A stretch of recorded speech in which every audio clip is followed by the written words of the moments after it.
अरे बापा तू फेकला आता.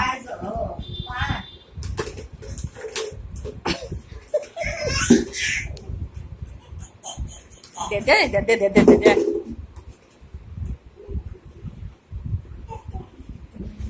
समज आल्या म्हणजे ना दोघांनी दोन हलके राव कसे राव दोन वस्तू आणायला लागतील. आता पाहिजे म्हटल्या स्थिती पडलाय तो डब्बा तिकडे चम्मच खाऊन राहिला. थोड्या आधी पाहण्यासारखं होतं. मी व्हिडिओ बनवतो म्हणलं कसे झगडते म्हणून.